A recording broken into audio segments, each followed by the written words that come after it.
Soudain, les sifflements stridents nous précipitent face contre terre, épouvantés. La rafale vient d'éclater au-dessus de nous.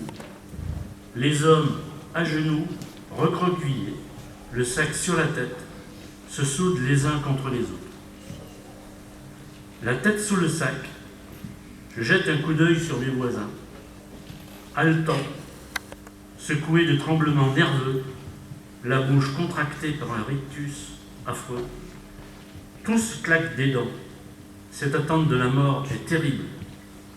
Le caporal qui a perdu son képi me dit « Ah ben vieux, si j'avais pensé que c'était ça la guerre, si ça doit être tous les jours comme ça, j'aime mieux mourir tout de suite. » Notre premier contact avec la guerre a été une surprise rude. Dans leur riante insouciance, la plupart de mes camarades n'avaient jamais réfléchi aux horreurs de la guerre. C'était un texte de Galty-Boissière, cité par Marc Ferraud dans La Grande Guerre. Nous allons chanter maintenant Les tranchées de la nuit.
Si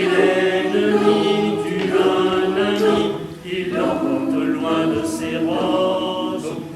Aux environs de la nuit, lorsque descend la nuit, le brave troupier est couché sur la terre.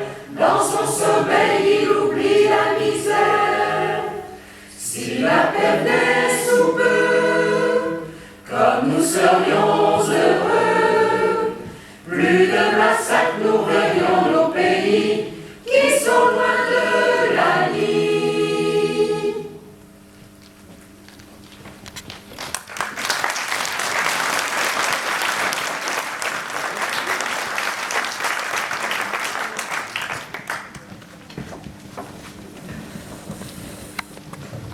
Mardi 29 février 1916.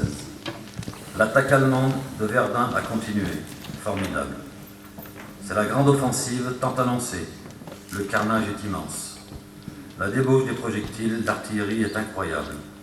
80 000 obus en quelques heures sur un espace de 1000 mètres de long et 3 à 400 mètres de profondeur. 3 millions d'obus en quelques jours. On se demande comment les êtres vivants arrivent à se maintenir et à combattre dans pareil enfer. C'était un extrait du journal de guerre du docteur Marcel Poison.